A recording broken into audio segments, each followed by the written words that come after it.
What's up, everybody? My name is Godzi, and welcome back to another episode of Umineko When They Cry Answers Arc. Last episode, Willard talked to Jessica about her thoughts on Beatrice and the like. And yeah, finally we're done pre-recording this, and it's after my senior trip now, so I can actually read the comments from the last few videos, and, well, honestly, I didn't get that many. Two of them were just clarifications about stuff, and one of them is something to actually talk about. So, the first thing is Beatrice Castiglione, the first Beatrice, well, assumedly the first Beatrice, the first Beatrice who matters, really, said to Kinzo that her friends call her Bice, B-I-C-E. Turns out it's not pronounced Bice. It's pronounced, well, actually they didn't really specify the pronunciation. They just said it's pronounced like B-I-C-H-E. So more like beach. My friends call me bitch. Oh, that's great. I'll just stick to Beatrice. That's why Kinzo started calling her Beato instead. Haha. So yeah, I don't know how important it's gonna be from now on, the fact that it's Biche, I'm gonna say, instead of Bice, but hey, good to know anyways. Second thing is, I don't remember whether it was last episode, 2 episodes ago, 3 even, but there was a part where Will just kind of randomly said whoosh, and I was thinking, oh, haha, r/whoosh, and let me just tell you, I fucking hate the internet, because apparently the purpose of him saying whoosh was supposed to be a sidestep dodge, like dodging away from Liane, because he thought Liane was going to pinch his butt again. So, yeah. Again, not sure how important it is for that to be clarified, but hey, good to know anyways. Nice to know I wasn't just missing a joke, even though I guess I technically did still. The last topic of interest is the shrine.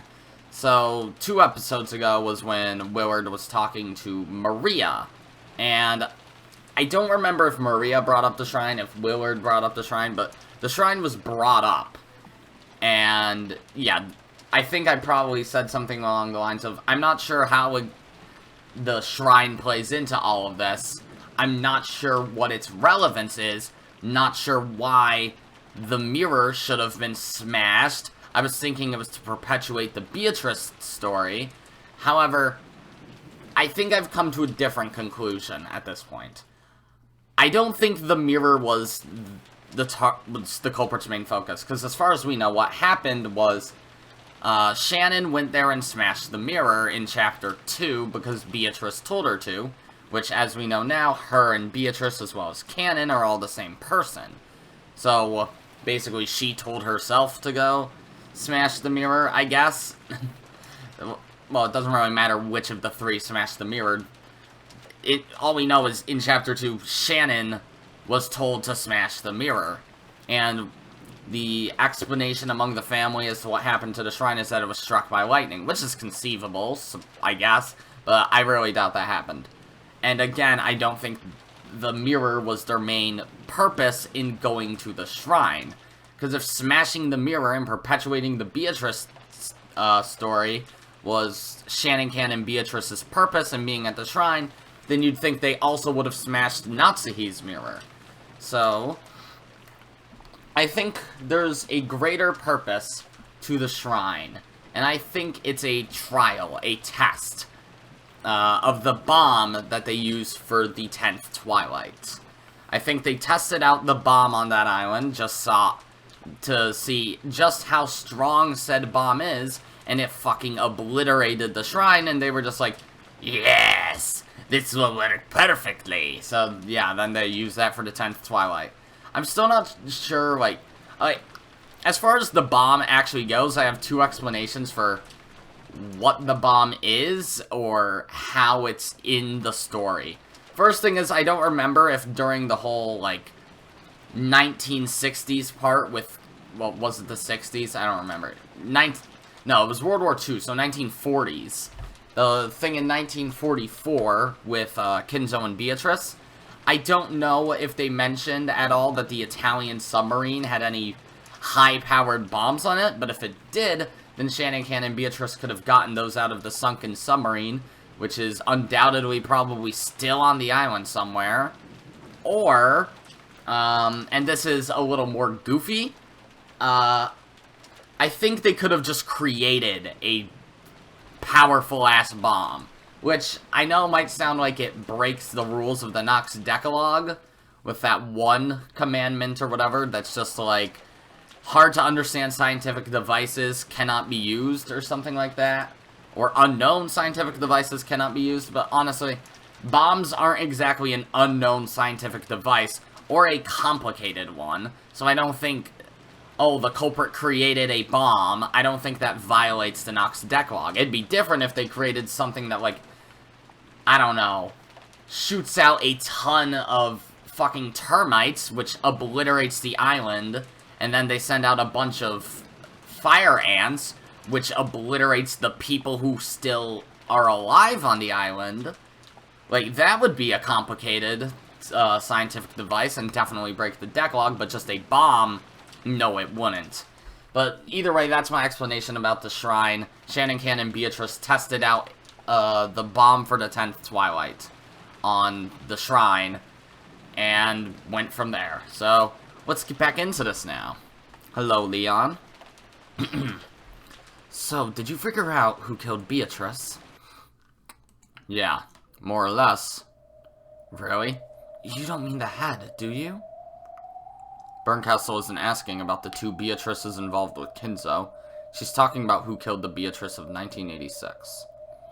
I'm not really sure what you mean by the Beatrice of this year. What's all this about a witch called Beatrice? And then there's what we were just talking about. And that epitaph, too. Isn't it about time you explained all this to me? Alright. No point stringing you along. Let's start from the beginning. Wait, is this Liane? I don't know. Let's start from the beginning. Who is this witch Beatrice? Strictly speaking, it isn't a person. It's the concept known as Beatrice the Golden Witch. You mean the ghost stories themselves? To be more specific, even the ghost stories are only one of the elements that create the concept. You've lost me. Sorry if you hear screaming in the next room over. My brother has, like, absolutely no filter, first off, and second off, no volume setting below 95, so isn't that great? Ghost stories are normally told in the second person or third person. However, someone started telling those in the first person. You mean someone started claiming that they were Beatrice? The legend of Rokanjima's evil spirits, and the made-up story for keeping kids out of the forest, these were combined with Kinzo's constant cries of Beatrice, Beatrice, and gradually became the legend of the witch. Ushiromiya Maria became entranced by that fictional witch and begged for a chance to meet her. And then someone answered her call. I'm still not following, but I'll just nod and tell you to keep going. What do you mean by answered her call? Because of Ushiromiya Maria's unfortunate childhood history, she became obsessed with the occult. Someone felt sympathy for her, acted the part of Beatrice, and played with her. Maria tends to recognize people by their behavior rather than their physical appearance. Though Rosa is only one person, Maria calls her mother the Black Witch when she gets violent. And at these times, Maria views Rosa as a different person separate from her mother. In other words, even when a person visually looks the same, she tends to view them as multiple different people depending on their attitude. This fact puts the scene where Maria first met Beatrice in a new light. After being chased out of the mansion by the adults, Maria decided to have some tea in the rose garden. At that time, someone probably started talking to Maria. Then, when they heard this occult-loving girl talking happily about how she wanted to meet the witch Beatrice, this person acted as though Beatrice was possessing them. On the outside, they didn't look like Beatrice. However, when their manner of speech and behavior changed abruptly, Maria would recognize them as a different person. I see. So is this meant to be, like, the actual explanation? Because it could still just be Shannon Cannon Beatrice as Beatrice, dressed as Beatrice, walked up to Maria like, "Hello there, I'm going to give you a lollipop." That's why her appearance was so sudden. Oh, okay. But granted, that would have been sudden too. We can probably view Maria's love of witches and the occult as a form of escapism. She believed the power of witches could bring about change in her unfulfilling and incomplete life. That's why she wanted to believe that witches exist. She thought that believing could make her happy. It's true that Aunt Rosa brought up Maria by herself, and that she was always busy with work. I do feel sorry for Maria, but still. Don't neglect the heart. Maria believed for the sake of believing. She believed in Beatrice's conjuring trick from the bottom of her heart. That probably comforted her a lot. And, at that moment, the witch Beatrice was born. Someone saw that Maria wanted to meet a witch, so they decided to play witches with her? That's right. This marks the birth of Beato the Elder. All of that about living 1,000 years and being bound to Rokkenjima, that was mixed into the story of ghosts wandering the mansion at night, which was part of the legend of Rokkenjima's evil spirits. As Fruto Erica guessed, the two ghost stories had fused. Someone fused the two stories together and acted the part. So Beatrice held traits from both ghost stories. She was the master of the mansion's night while also fearing spiderwebs. So when Bernkastel asks us who killed Beatrice, she means who killed the kind person who acted the part of Beatrice? That's close, but not quite. She doesn't mean someone acting a part. We're talking about two different people. Just like how in Maria's eyes, her mother and the Black Witch are different, separate people. Beatrice and the person who played that part are also different people. Huh. It was just like Mariade's Sorcière. One person would be the creator, and the other would acknowledge those creations, thereby nurturing the illusion. The Golden Witch Beatrice was also created by one person, and then nurtured when Maria acknowledged her. So, killing the role that was being acted out wouldn't mean the same thing as killing the kind person who was playing the part? Even if Beatrice's vessel is lost, that isn't the same as Beatrice getting killed. It's easier to understand if we use a telephone as an example. Let's say I call you on the phone. From my perspective during the call, the phone is you, in the sense that it's what I talk to. But what if I break the phone? Wait. But what if I break the phone? I see. If you kill the phone, you won't be able to talk to me, but that doesn't mean you've killed me. We know Maria once offered to let Beatrice possess her, early on in their relationship. That clearly shows that Beatrice didn't look like the portrait at that time. So, if the person acting the part and the witch character they play are different people, we're talking about killing just the witch character itself. Is that even possible? Only the actor can kill the character. In other words, the person who killed Beatrice is the person who played the part of Beatrice. You mean that the person who played witches with Maria is the culprit Bernkastel's talking about? That's it. But, as if that wasn't confusing enough, this chapel is now a world inside a cat box. The culprit is the cat, and there are now two cats existing at the same time. One alive, and one dead. Confusing is right. I'm still lost, but keep going. You're saying that there are two culprits? Right. The human who can create and kill Beatrice, and the human who never gave birth to Beatrice in the first place, who can kill the entire concept of Beatrice. Both of those humans are here. Then let me ask, in this Beatrice murder case, who are the two culprits? Let's start with the dead cat. Who is it? You. What? What? It's painfully easy to guess. Your world is the only one where the witch Beatrice doesn't exist. I see. I don't understand. Both Maria and Jessica told me stories about the witch Beatrice. However, when they talked about the ranking system at the dining table, you weren't there. I wasn't there? Maria came to visit Rokkenjima with Rosa, and Rosa was sitting next to her. Okay, so Liane is before Jessica in the order, so if it was just Maria and Rosa at Rokkenjima, that would also mean Kraus, Natsuhi, Liane, and Jessica. So Kinzo's 1, Kraus is 2, Rosa would be 3, then Liane, Jessica, Maria. Okay. So then, in Jessica's situation, Battler was absent, Angie was there, everyone else was there. So it should have been Kinzo, Kraus, Eva, Rudolph, Rosa, then Liane, Jessica, George, Angie. That still doesn't make sense. Well, she said Angie was sitting to her right. So in that case, she's sitting to her left. If we remove Liane from this scenario, then after Rosa, who is 5th, it should go Jessica, George, Angie, and she'd be sitting to her right. Right, there we go. That's impossible. If you exist, then Liane comes after Rosa, then Jessica, then Maria.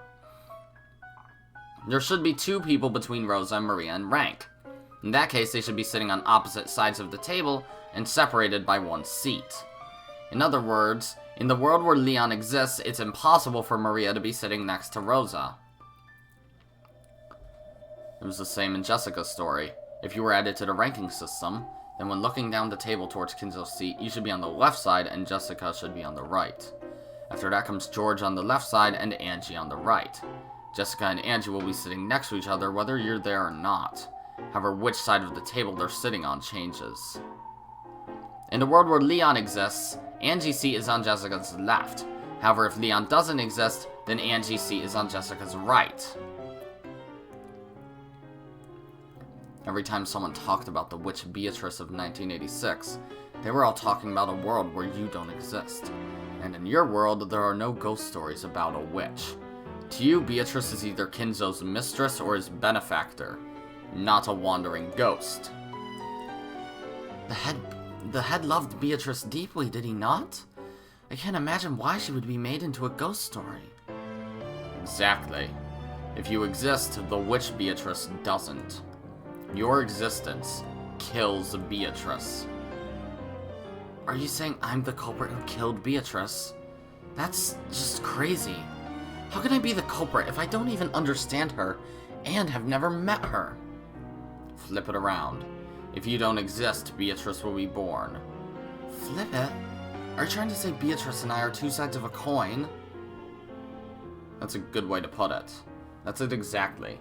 You're a coin and Beatrice is on the other side. I don't get it at all.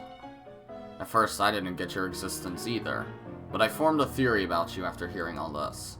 The key is that you're 19 years old. I don't remember telling you my age, but you got it right. How? Jessica said you were already the student council vice president when she joined your school, and that you became the president the next year. That means you're 1 year older than Jessica. Jessica is 18 years old, so Liane must be 19. I see. And what sort of theory can you make now that you know I'm 19? Oh, that's the age of Beatrice. But how does that... The theory I can make is that you aren't Ushiromiya Natsuhi's child. Ah. Oh. Huh. So, from 19 years ago, in this world, that's Liane. In other worlds, that's... so in the other 6 worlds, that's Beatrice. So this is a world where that baby is a boy instead of a girl? So, oh wait. Does that mean Shannon and Cannon, despite being here, don't exist? Like, do they not exist on the island at this point right now? I don't think any of the family members have talked to them. They've only ever appeared in front of Will and Liane. So they might just be illusions. Because if Beatrice is the kid from 19 years ago in the first 6 games, then that would mean Shannon and Cannon are also the kid from 19 years ago, rather. Meaning that if Liane is this kid now, Shannon and Cannon don't exist. Unless they're alternate personalities of Liane in this case, which I don't think they would be. I see. That's interesting, then. How rude. I don't know what game you're playing, but I won't allow you to insult both me and my mother like that. Hold on. Okay, brown eyes. Blue eyes. So from what I can tell, generally speaking, eye color and hair color is basically meant to show that characters are related, rather than anything, like, about genetics, because I don't think these two colors make that. Like, their hair is, well, very similar, but not the exact same color. But then, like, all of these kids have the same, all of them have the same eye color. They're all brown. Or brown-ish. Hers appear more purple in this case, but they're all pretty brown-ish. And then Liane also, so that means Liane is Kinzo's son, and Beatrice is Kinzo's daughter in the other 6 games.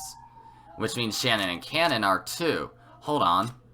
No, their eye color is different also. I don't know then. What's Beatrice's eye color? It's blue, right? It is blue. Odd. Okay, maybe the eye color doesn't really matter much, but either way, yeah. I don't know what game you're playing, but I won't allow you to insult both me and my mother like that. Why are you the successor instead of Kraus? 'Cause he's Kinzo's son. I will succeed the headship when I come of age. When I have a kid, I'll probably pass the title down to them when they come of age. Then why didn't Kinzo give the headship to Kraus when he came of age? You heard what our head said. He was used by the cunning elders of the Ushiromiya family, and suffered much. That's why he decided that only young people should inherit the headship from now. In the world without you in it, there is no silver ring for the successor. That silver ring proves that Kinzo had a strong desire, which he didn't show in any other world, to see that you became the next head. I can't deny that you may have a point there. The head always seemed to adore me particularly. And I was very young when he first promised to make me the head when I came of age. Okay, I think it was the 5th game where the man from 19 years ago was discussed and Natsuhi's past was discussed. Kinzo came up to Natsuhi with the baby and said that she should raise her, or him, so that they can become the head. I see. He was very strict when he told me to keep up in my studies in preparation for that day. But I don't think my father was any less talented. Why did grandfather skip over him and make me the successor? I've thought it strange from time to time, but since it's always been that way, I never said so aloud. Do you know why Kinzo wanted you and not Kraus to become the next head? How could I know? Are you trying to tell me to stop neglecting the heart again? Do you think you understand how the head's heart works? It's because you're the child of Kinzo and Beatrice. Yep. I'm gonna assume this is Bernkastel. Well done. There was a crisp applause and a mocking laugh. Bernkastel. That was faster than I expected. I thought you'd let me play a bit longer. Bernkastel appeared sitting on the altar, almost as though it had become her own personal chair. When did you realize that Liane shared Beatrice's blood? As soon as I realized that Liane was 19. It was the same number as the baby from 19 years ago. The hint that appeared in the 5th game. Didn't that baby fall off a cliff? Liane is the baby who was accepted by Natsuhi and didn't fall off the cliff. Oh, so that's the difference, not the gender, okay? In other words, if Natsuhi rejects the baby, Liane doesn't exist. Oh, wait. So does that mean Shannon Cannon Beatrice is male? Right? So this isn't an alternate world where the baby turned out to be male instead of female. It's an alternate world where the baby turned out to be accepted by Natsuhi instead of rejected. That's the difference. So if Natsuhi rejects the baby, that creates Beatrice, and if Natsuhi accepts the baby, that creates Liane. You're saying I'm not Mom's child? That's insane. You say that, but you don't look too sure. That's right. Ushiromiya Liane is not Natsuhi's child. This is the grown-up version of the baby Kinzo got from somewhere 19 years ago. Not somewhere. Liane on! Motherfucker. O-N. He's from Fukuin House. Well, I think we already knew that I don't know if they already said that that baby came from Fukuin House or if I just theorized that it did. But, yeah, it came from Fukuin House. Liane. Fucking hell. Liane clearly shares Beatrice's blood. The proof is the silver ring, which is only ever given to Liane across all of the many worlds. Why does the ring prove that I share Beatrice's blood? In all of the many worlds, you are the only one who receives it. That means that in all worlds, you are the most important person to Kinzo, second only to Beatrice. And his love for you is clearly greater than it is for his son Kraus or his granddaughter Jessica. And you are 19 years old. In other words, if we look back to see what happened 19 years ago, it can lead to a certain theory. 19 years ago? What's supposed to have happened at the time I was born? You heard it too, didn't you? You even heard it today. And Will was with you, right? You don't mean Aunt Rosa's story? That's right. Rosa's story came out in the 3rd game, and when the age of the baby in the 5th game matched that date, a certain theory became possible. The fact that Kinzo brought a baby from somewhere and tried to add it to his family proves that the baby was somehow important to him. And I'm the child of the Kuadorian Beatrice. The Kuadorian Beatrice was the daughter of the Beatrice who arrived in that submarine. But Kinzo didn't think of her as a daughter. He believed she was the same person, Beatrice reborn. When that reborn Beatrice reached the same age as the first Beatrice and truly looked like Beatrice's double, Kinzo made a terrible mistake. I don't want to hear it! That's how it is. Kinzo got Beatrice pregnant with Beatrice. And then he got that Beatrice pregnant with you. So, you're both Kinzo's child and Beatrice's grandchild. If we consider Kinzo's heart, this is the inevitable theory we reach for explaining why he treated you so specially. He regretted his mistake so much that he tried to make you his proper grandchild. In almost all cases, Natsu's pride is brutally hurt and she refuses to raise Liane. Because of that, you almost always fall from the cliff and disappear. That's why he's from a bigger cat box, right? I heard that I was the child they were finally blessed with after so long, and that Jessica was born the next year. If you've really never suspected that Natsu wasn't your mother, then you should thank her in this world. The reason you never realized the truth is because she's shown as much affection to you as she did to Jessica. There's no need to thank her. After all, it took a dizzying span of time just to find a fragment with you in it. Mathematically speaking, there's actually a 2,578,916 out of 2,578,917 chance of her refusing to raise you. You should probably be thanking me for creating this miracle, not Natsuhi. Enough with your stupid probability games. Oh, I'm sorry.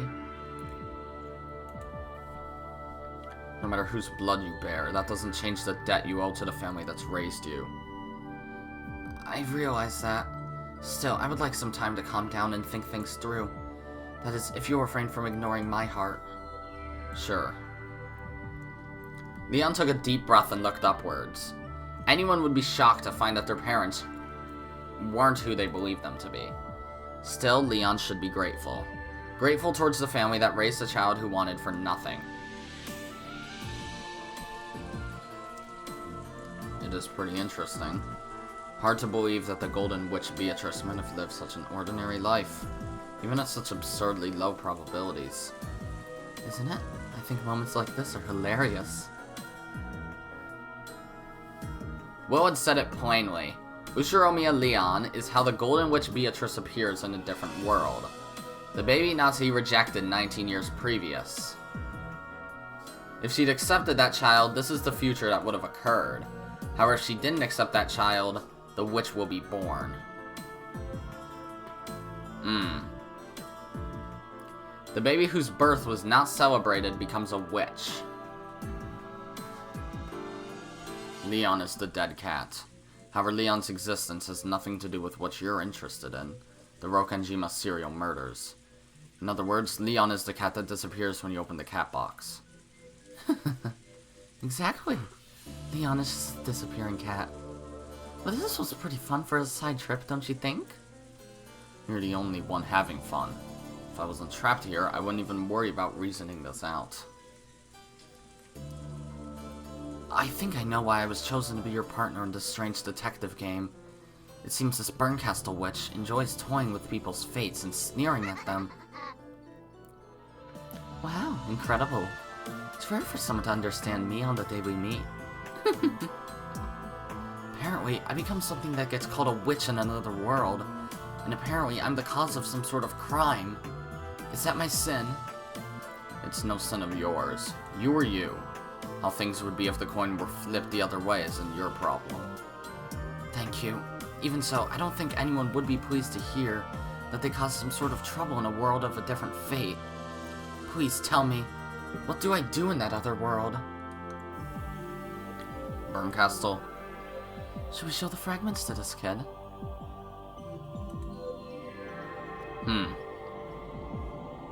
Will opened his hand, and something that looked like a pale blue, glowing shard of a crystal appeared there. It was a memory. No, a game record of all the games so far. Touch this. You'll be able to see your fate in other worlds. Your face is telling me that I'd be happier if I didn't touch it. Of course. You've probably guessed, but the story here isn't a happy one. Even so, even if it is another world, it's still about me. You have both the right to know and the right not to know. If you can convince yourself that the one similar to yet different from you is a separate person, then touch it. Don't you want to know about the fate you might have reached? I ask this as your partner. Would you show that to me? As your partner, I'd say look. But as a friend, I'd say don't. Unfortunately, I'm not your friend. Then as a partner, I have one last question. What? Are you a boy or a girl? God damn it, Professor Oak, I thought you were Dante. Well, that was abrupt. I could see you as a fairly slender boy, but then again, I could also see you as a no-nonsense sort of girl. Even Beatrice has been intentionally keeping it a secret. I mean, Bernkastel. That's a good point. She made Jessica call you our successor all the time, instead of brother or sister. You are quick. People often ask me about my gender. So I always give the same irritated response. What do I look like to you? In the 5th game, you're supposed to be a boy, but in many other games, you're thought of as a girl. In the 6th game, when Ushiromiya Battler was the master, 2 demons of different sexes appeared, but we didn't know which was which. Right, Zepar and Furfur. In fact, strictly speaking, it started all the way back in the very first game. Your gender is one of the hidden mysteries that exists outside the games themselves. I'd hate to give you an answer so easily, so I won't. We're partners, right? Does it really matter if I'm not the gender you prefer? You're right. If we're working together on this, I don't care what your gender is. Thank you. I've developed a bit of a complex about it, so I'm glad to hear you say that. I'm all for gender equality. If someone's a waste of space, I'll smack them no matter who they are. And of course, I'll pinch rude people no matter which gender they are.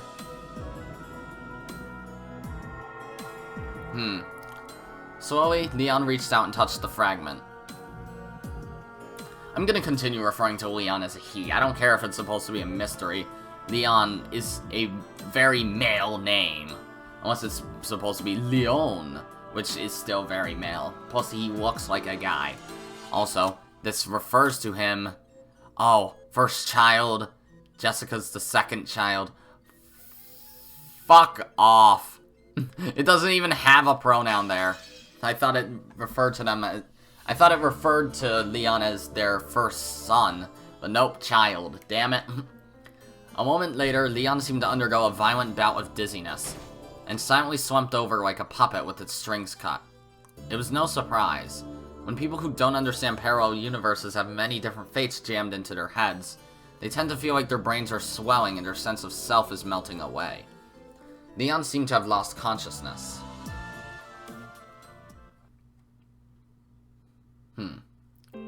So, Liane had what it took to learn everything.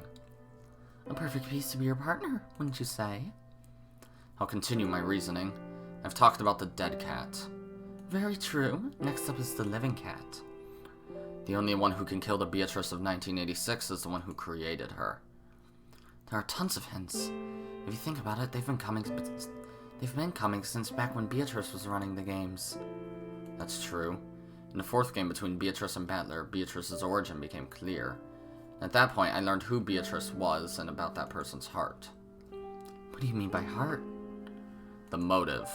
The reason why Beatrice had to commit a game-like crime on October 5th, 1986, putting even her own fate on the line. Impressive. So you figure out the who-done-it and the why-done-it as early as the fourth game. Then, what about the how-done-it? Once you know who the culprit is, theorizing about the how-done-it isn't impossible. Those link-closed rooms in the third game were a pretty nice job. Almost made me feel like applauding. It seems to always come back to the closed room ring. How do people avoid figuring out that Shannon, Cannon, and Beatrice are the same person as late as the 8th game? And the who am I from the end of the fourth game? The culprit who can kill everyone at 2400 on October 5th, no matter who they are. By that moment, it's possible to form a certain sort of hypothesis. You might call that the other treasure of the Golden Land. Oh, so you say you can reach all the answers by the fourth game? In other words, with just Beatrice's games? It's possible.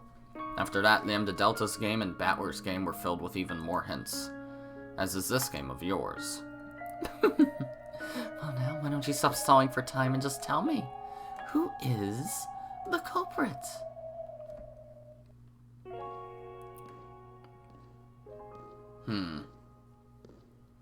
At that moment, though there hadn't been anyone but them in the chapel, small footsteps rang out. That silhouette slowly walked up to Will and Bernkastel and gave a small bow. So, you've come. Did you call this person here? Yeah. Who done it? How done it? And why done it? I've understood this person's motive. And are you going to give up just because he's found out your motive? There's no concrete evidence, right? You can make a flashy fight of it with red and blue. That's not what this person wants anymore. They nodded slightly. Their wish was to be noticed. Once that happened, they had no need for trivial excuses or pointless word games. I believe that I understand your motive, your heart. I'm going to describe it now. I called you here to listen and correct me in your own words if I've gotten anything wrong. The two of them nodded to each other once more. In your 4 games, I found your message. And in the 3 games with different masters, I was able to picture the strange sort of fate that must have toyed with your life. It left me speechless. In every game, you die, without revealing that truth to anyone. Having this person confess in this empty chapel might be pointless. However, even so, I believe it will give her some sort of salvation. Her. Well, Beatrice. People are only saved when someone understands them. No one understood this pitiful witch even after her death, even years later, and including the man she wanted to understand her most. It's about time someone forgave her. At the end of the 5th game, Battler finally understood. However, it took him so long, and he didn't make it in time. So even though she's alive here and now, Battler cannot save her. So Battler isn't here at Beatrice's funeral. He won't come. He won't make it in time. This is Beatrice's funeral. You will confess. The Divine Master will hear. And I will forgive you. That's supposed to be Battler's job, but he didn't make it in time. So you'll have to settle for me. And Beato gave Battler so many hints too. Lambda also gave that idiot a ton of hints. Even got a good laugh in at that Battler's game of repentance for missing so much. But I won't make anyone laugh. I'll just dispassionately carry out your funeral. No more talking from you. That's my job. If you're ready, let's begin.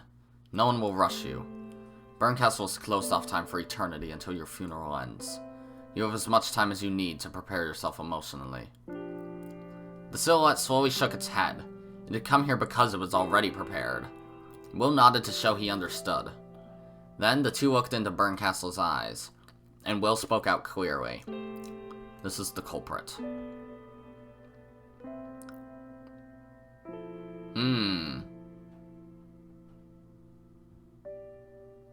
Okay.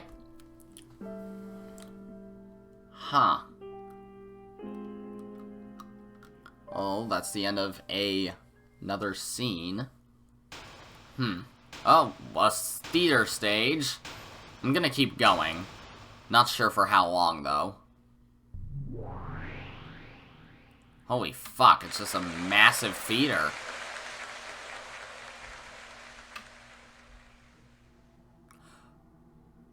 Motherfucker who? God damn it, another new character. And this one's clearly female, so I gotta give them a female voice. Also, why is the music already intense as shit? Alright, let's just throw a voice at the wall and we'll just remodel it as we go. Listen, I am one yet many. What I speak is our tale. However, this is a small world, sealed by glass and cork, with no one to hear. None shall lay eyes upon it, and my entire tale shall be sealed away, set adrift in the sea of my heart until it disappears amongst the seaweed. Ah, where is this place? God damn it, it's you! And who am I? Then let me ask, where do you want it to be? Who do you want to be? Any place, so long as it wraps itself around me gently. Anyone, so long as I am treated kindly. Yes, for us. For us! Where and who we are hardly matter. Correct. For us it's such a trivial matter. At least until that day comes to pass. Why must we be thrown in the path of a new fate? Fate's pronouncement was sudden and abrupt. It wasn't the fate I'd wished for. But it did make your heart pound. Where will the new fate take me? It doesn't matter where. So long as that place is kind to us. When we were brought to the temporary dwelling where sad, parentless children gather, was that a sign of God's salvation, or a lure into the demon's game where the new fate would torment us? We have no way of knowing. She looks kind of like Beatrice, like she has the same expression so far. And yet, we want to believe. We want to believe it was God's salvation sent to us. A sign of Fukuin, the good news, the gospel. That's what Fukuin means? Oh my god. But why me? I have no religion! Then it wasn't the gospel, but a demon's lure. And yet we cannot go against fate. Oh, I am one yet many. I pray that the new fate brings us blessings. This is reading like a Shakespeare act. The time is 1976 AD in April. At a time still too cool to be called spring. In a strange new land, we were tormented by the same stale air and drafts.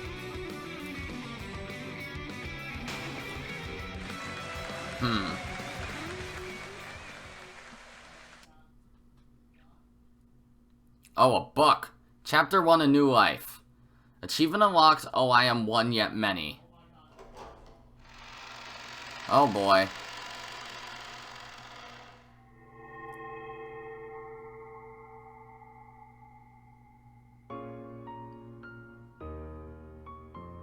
What the fuck is going on?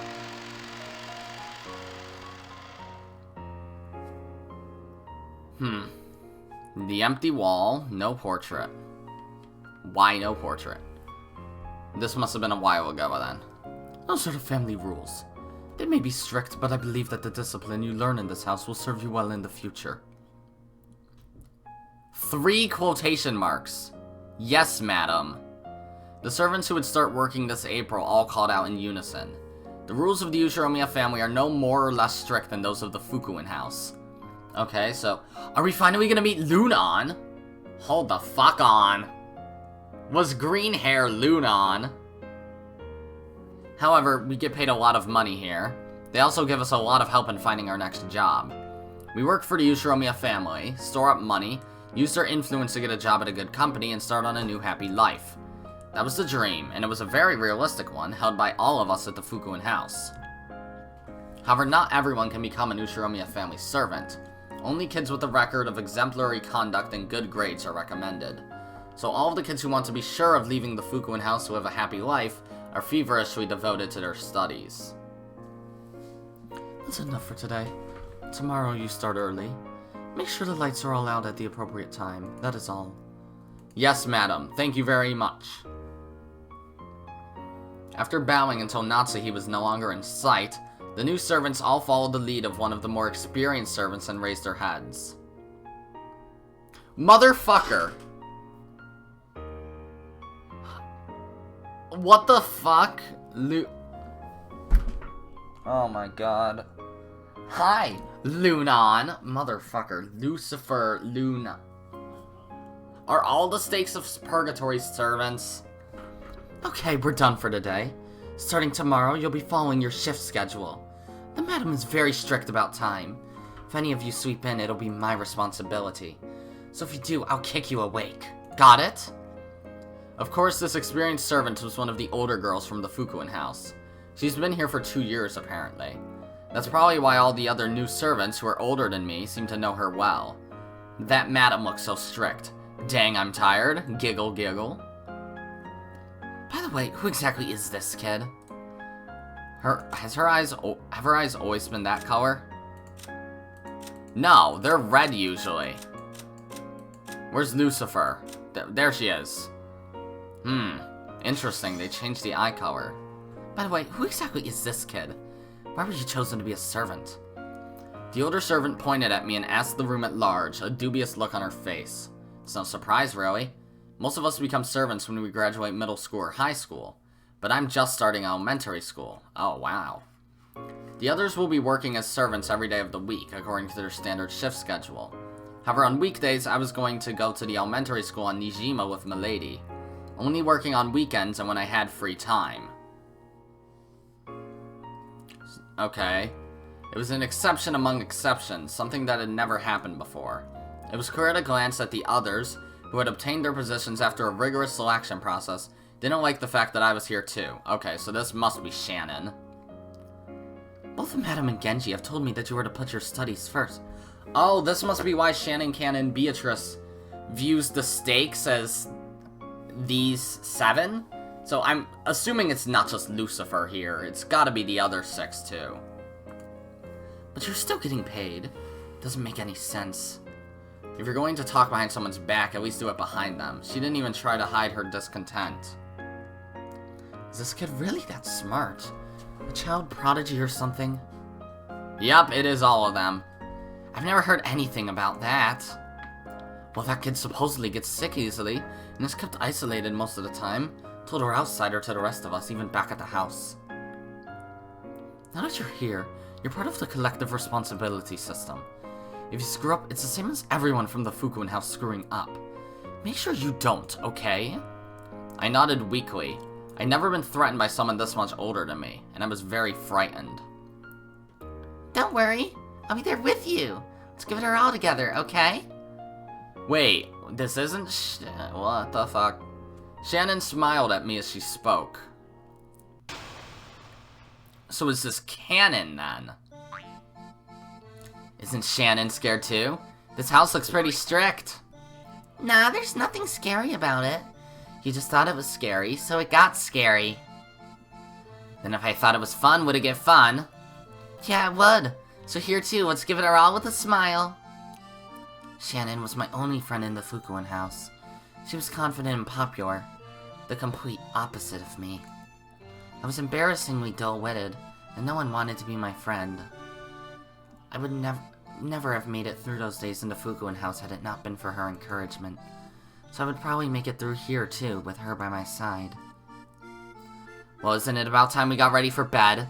I've got work early tomorrow morning, but you have a different job. That's right, unlike everyone else, I have to go to school. When I spend the night on Rokanjima, I have to get ready for school and wait for Milady at the dock. Milady looks like an energetic person. I hope you get along well.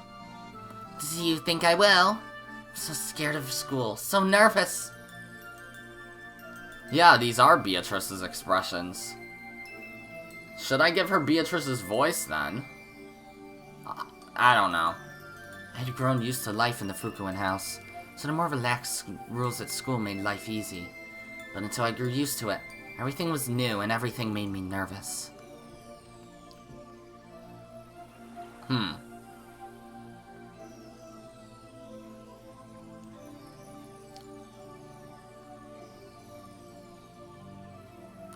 My new life on Rokonjima probably deserves an explanation.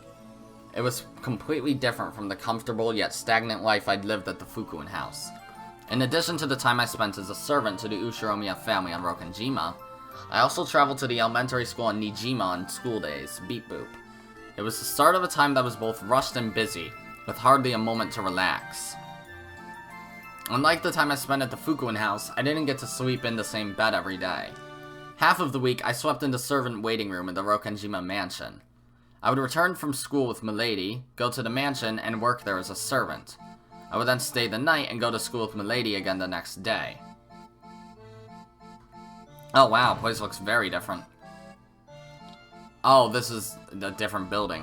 When I didn't have work, I would return to the dormitory on Beep Boop, where I could have some time to myself in the room that I was assigned to. There was an adult dorm mother who strictly controlled mealtimes and lights out, but I was already used to that sort of life, so it wasn't hard for me. The rooms were slightly larger than average and housed 3 people each. However, either because of the number of people or some lucky chance, I was not given a 3-person room. Looks like we'll share a dorm room too. With Shannon by my side, I felt like I'd be able to manage well enough.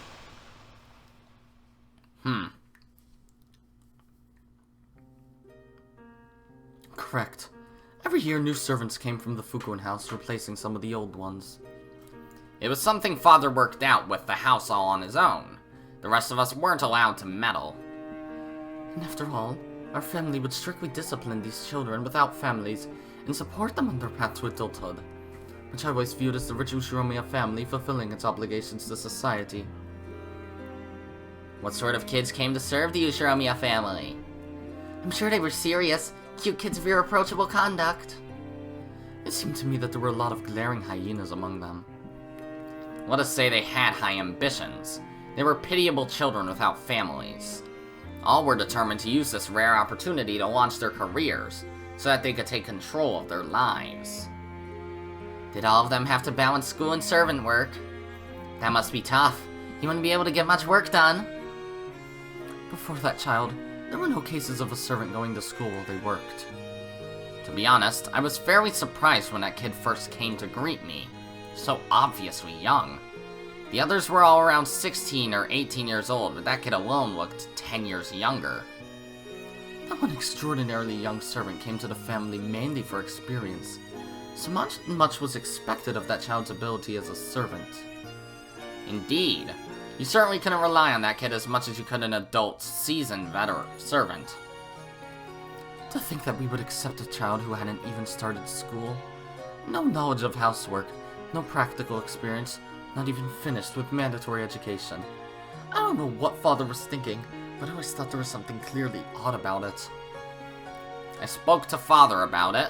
I asked if it might be better to wait for the servant to graduate middle school before starting here. And what did Kinzo say? Come on, we all know what he said. Oh, Beatrice!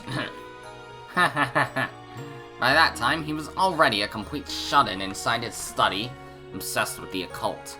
If you tried to talk to him when he didn't want you to, he'd yell and tell you to stop interrupting the journey of his mind. And Father's decisions are absolute. However, the case of this particular child just didn't make sense. I even asked the Fukuen house about it. They said to ask Genji. I then asked Genji, and he said to ask the master.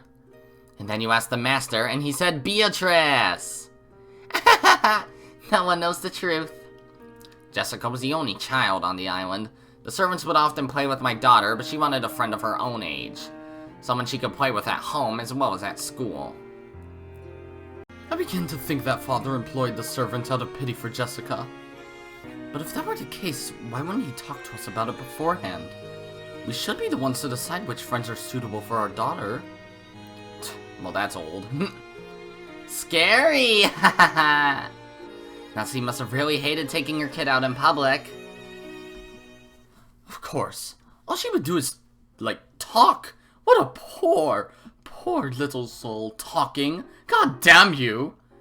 We should probably view this as an arrangement planned by Genji. Probably.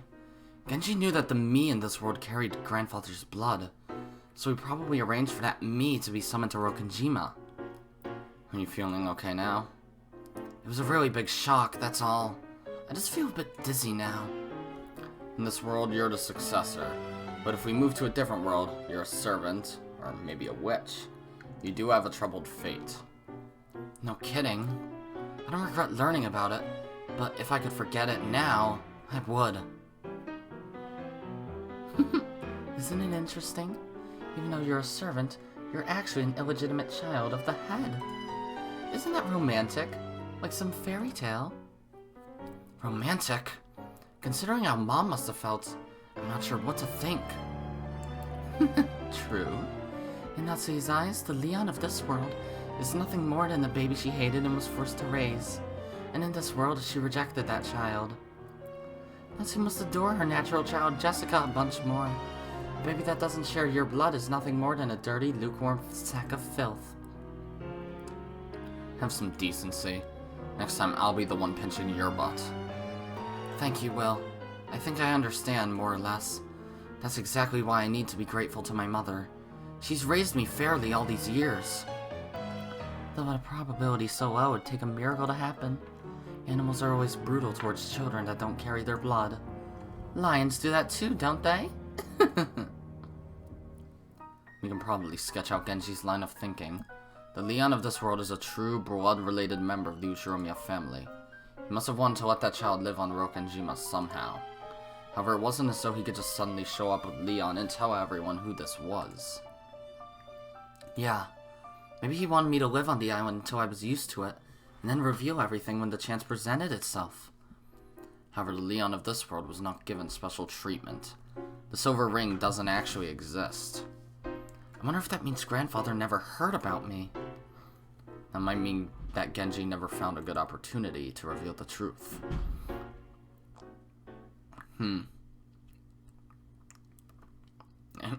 And back to whoever the fuck. Are they shown in here now? They are. How the fuck do you pronounce that? Clair Bernard. Created by Bernkastel to be a reader, or perhaps a substitute actor. Technically, she is a vessel used to personify Beato in her game.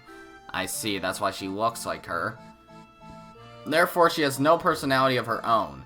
In that sense, perhaps she is not a person, but a tool. Her name signifies her position as the final guide in Beato's game. And then Zeepar and Furfur. And the original art, basically the same again. Interesting. And she disappeared. Genji must have wanted to tell the truth one day. To tell that the orphan of Kinzo's beloved Beatrice was still alive. However, that was not an easy thing to say. Why wasn't it easy? Dummy, what would have happened if Natsuhi found out? Alright, if Liane suddenly appeared, Jessica wouldn't be the successor anymore. Strictly speaking, Jessica wasn't the successor, but since she'd be able to select the future successor, it all came to the same thing. The more one learns, the less simple this tale becomes.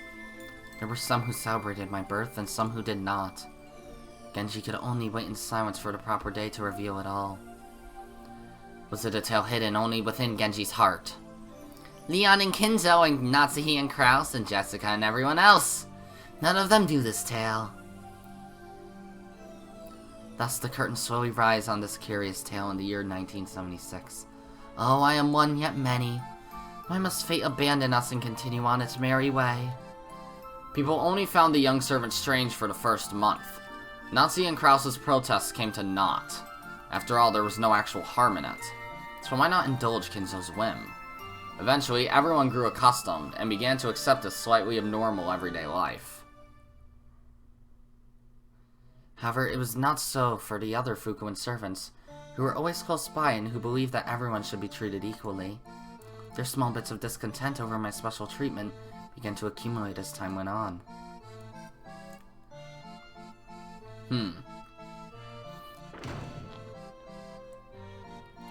What the fuck? I don't know who that refers to. Nice work, Sawachi. How'd it go today? Madam was really pissed off. She was, like, running her finger across the windowsills. Yeah, and getting on Tadachi's case for cleaning slow. Come on, give us a break. All of the kids in the Fukuen house are supposed to treat each other as family.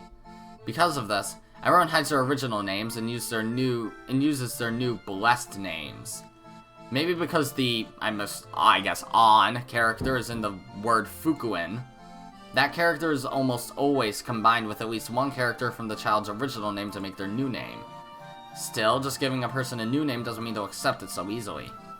Boys and girls who have lived in isolation and through various trials, I forgot there are male servants, sometimes feel as though their real first and last names are a bond that's worth holding on to.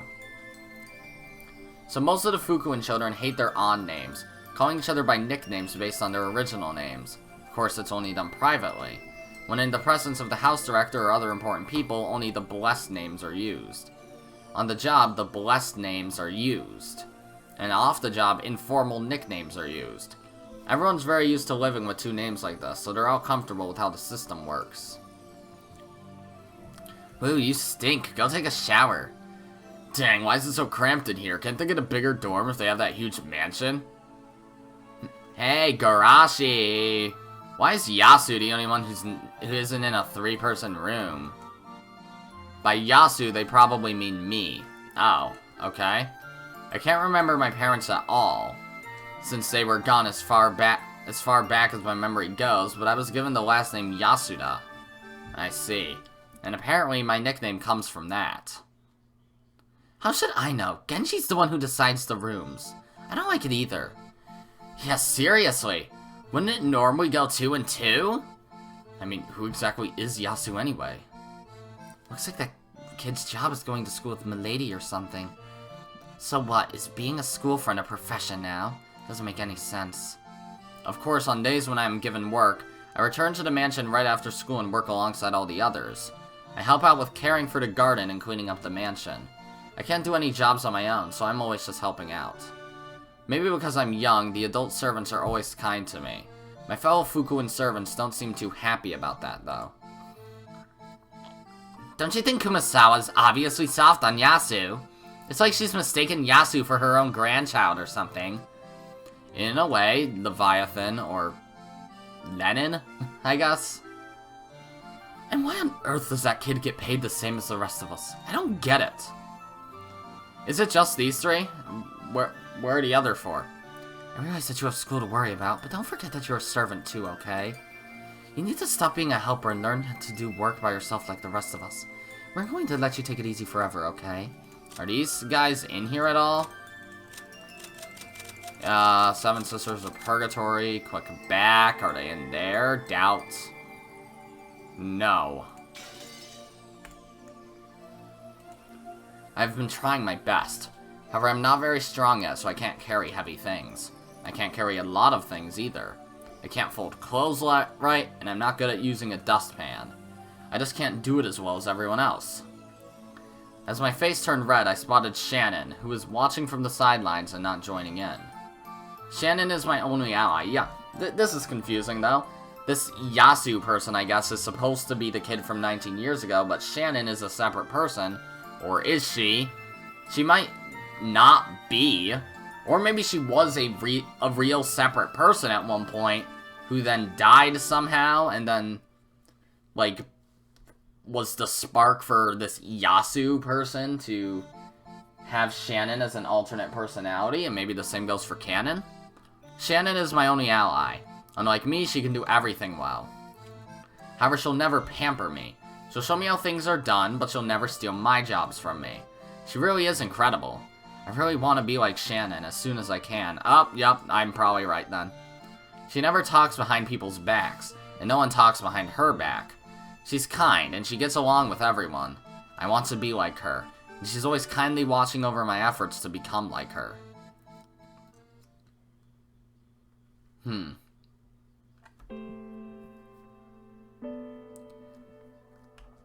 So this is probably that Yasu person. Why did I end up here? I don't know. Though I'd just been muttering to the ceiling, Shannon gave me an honest answer. I guess there's no way to say it, except that it's part of God's plan. Is this another test from God? Yep. Think of it as a test to help you grow into a wonderful human being. After all, you're a special, chosen person. Am I special? Of course you are! After all, everyone else here is huge, but you were the only one special enough to be chosen young. Why am I the only one who's little? I can't do any jobs by myself. Everyone complains that I'm just there to play with Milady, and yet Madam made it clear that I am not to think of Milady as a friend or speak to her in a casual manner. You may be 10 years younger than everyone else, but that means if you keep it up until you're the same age as the others, you'll be much more experienced than the new people who come later. Even Genji will acknowledge your talents, and you'll become a leader who can teach the new kids who come from the Fukuin house. And then I'm sure that everyone will respect you. By that time, even Madam, the Master, and Kraus will acknowledge your skills. That's your future. You mean like the ugly duckling becoming a swan? That might be it.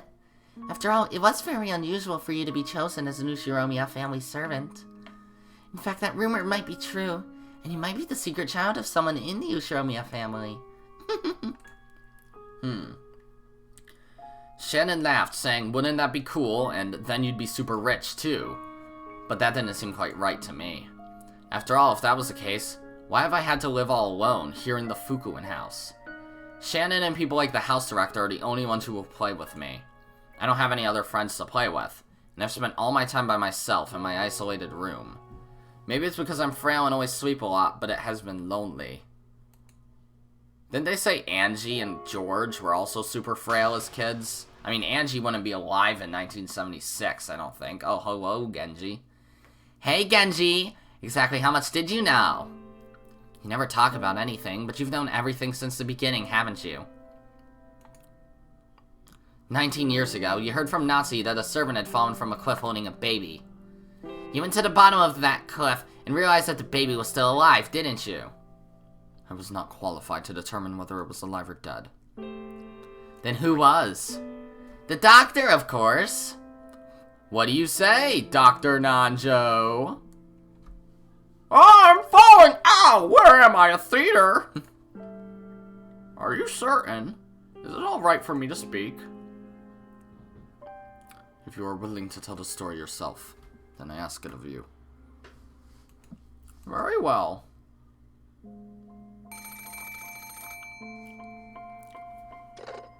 I was sleeping. Why the hell are you calling me? Standing up? How do you know I was standing? I don't have a sitting sprite. I mean, I guess. Our legs really aren't in these sprites, are they? I was contacted by Genji immediately after the accident, and asked to conduct an examination in secrecy. In secrecy? Why? Both the Beatrice of Kuwadorian and her child were unregistered people who weren't supposed to exist. It would lead to various problems if it went public. I had started the procedures to have the baby registered, but they were not complete at that time. It was a very unfortunate time for the baby to die. So the servant who fell was treated as having died alone in an accident? Not so you wouldn't talk to anyone. It would have been easy to set up. But that baby was alive, wasn't it? Correct. Of course, the child was gravely injured. It was a miracle that it survived that wound. If the angle had been slightly different, or if Genji had been any slower in carrying the baby to me, that baby only managed to survive thanks to a series of miracles. I had given up, and didn't believe the baby could have survived survived that. But it did. How strong and resilient is life? No, this is fate. Fate! So the baby was fated to live on and eventually accomplish something great? Yes, I did think it was fate. I thought the blood of the Kuwadorian Beatrice, whose life ended on Rokanjima, must have imparted something onto this child to make it survive. I fell off a cliff. I don't want you to also. That would be fucking stupid if my son-daughter, I suppose, whichever one you are, died after falling off a cliff. That'd be stupid, so don't die. Nope, you fell off a cliff. Well, at least you didn't die. However, Genji did not tell his master, Kinzo, that the child had survived. He simply said that it had fallen to its death in an unfortunate accident. Kinzo mourned, but his mourning was more one of madness than of sorrow. Oh, Beatrice, why have you run away from me once more? Ah, why, even though I swore I'd never make the same mistake again? Why? There was one matter in which Genji did not trust the master he so respected. That matter was whether Kinzo would be capable of accepting Beatrice's grandchild as her grandchild. Genji had served the Kuwadorian Beatrice for many years as well. He was very aware of what she had felt. He knew that she had accepted the favor Kinzo had bestowed on her and respected him as a father. However, her love was not the same as Kinzo's love. Kinzo thought her to be Beatrice reborn, tried to use her to satisfy the many feelings he had felt for the late Beatrice. Of course, the Kuwadorian Beatrice could not accept those feelings. In the end, she had her chastity stolen by the one she thought of as her only family and respected as a father. She thought he was her father, and he thought she was his wife. Oh, what irreconcilable, forbidden love! This is not to say that I was incapable of understanding how Kinzo felt. At the moment of her birth, even he did not plan on taking advantage of her, due to her resemblance to the late Beatrice. He even spoke to me about it a few times when we were drinking. I always thought he was just joking. Was he surprised to find that the daughter grew to look more and more like the mother? As the daughter grew, did he suffer from a forbidden emotion he couldn't suppress? I thought that he might commit the same mistake again. That was my view. Beatrice suffered much, and yet she never truly understood the difference between her feelings and Kinzo's. Beatrice consulted me many times, laying bare her deepest feelings. However, I was unable to tell her. That would be hard to say. Imagine telling her that the one she respects as a father wants to use her as a replacement for her dead mother. Let me say this for the sake of Kinzo's honor. He also suffered greatly. It pained him when he found that he could no longer think of his daughter as a daughter. I told him to love her as a father. I think Kinzo followed his logic and his conscience, and fought for quite some time. Kinzo loved her. He poured his affection onto the daughter that Beatrice had left behind. He did so as a father. And yet, if so, why did he give the daughter the same name as the mother? Yes, Kinzo's sin started from the moment she received life. She was born and Beatrice died. He passed the name down from mother to daughter. From the moment of her birth, Kinzo had already decided that she was Beatrice reborn.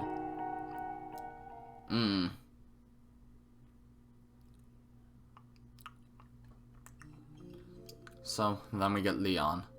Kinzo, trying to atone for his sin, tried to make Liane a proper member of the Ushiromiya family. Exactly. I get the feeling I'll get my butt pinched if I talk about other fragments. But what if there was a fragment where Liane is accepted, and Kinzo commits the same sin again? Wanna see if we can find one of those? Who'd want to see something like that? Is this your job?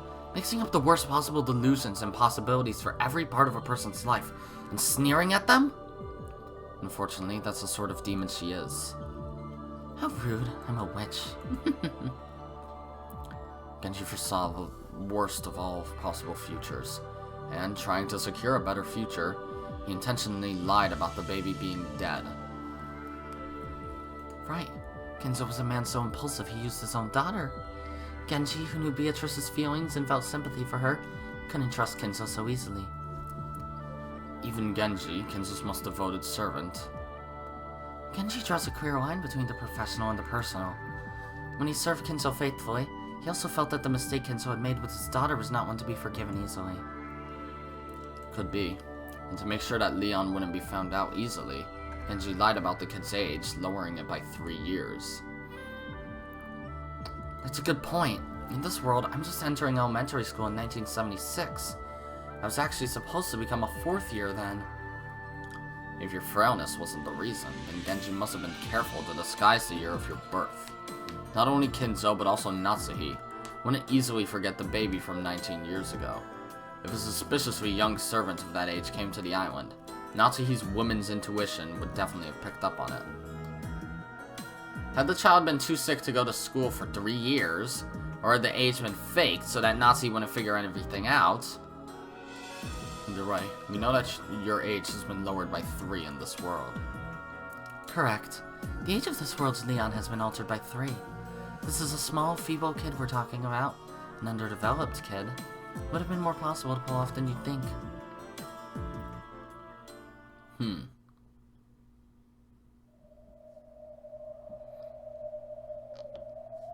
Genji decided to wait and see. In the end, would Kenzo be able to accept Beatrice's child as an actual child, or not? He had the child live in the Fukuin house until a suitable age, and then summoned the child to the island as a servant. Both father and child had no clue who the other was. Genji had an idea. If Kenzo truly felt affection as a parent, he would notice traces of that deceased mother and daughter in this child. That way, they would surely regain their parent-child relationship, without anyone having to expose the truth to them. That's what he thought. Perhaps the time might come naturally. When that happened, he could tell the truth to both father and child. Believing that this day would eventually come, Genji told nothing of this to anyone. He watched over Beatrice's child, waiting for the fated day. And time continued to pass. Days slid by as he quietly watched over Beatrice's child.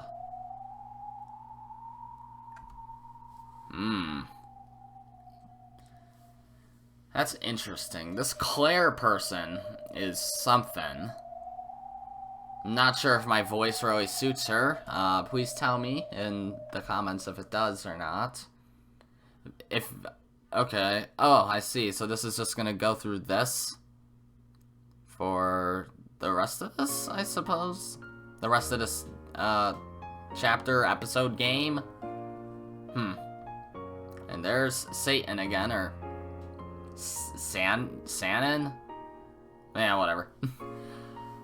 Okay, well, I don't know exactly how long that episode was, because I had to pause to go get water a few times, so this might be split into 2 episodes. I don't know. It's probable, but I don't know if it's gonna happen. But if that's the case, then that's gonna be it for these episodes, and if that wasn't the case, then that's gonna be it for this episode, guys. If you liked it, be sure to press the like button, and if you didn't like it, then fuck you too. Remember to subscribe, follow me on Twitter, and hit that notification bell to stay up to date on all my videos and stuff. And as always, my name is Godzi, and I will see you all next time. Goodbye!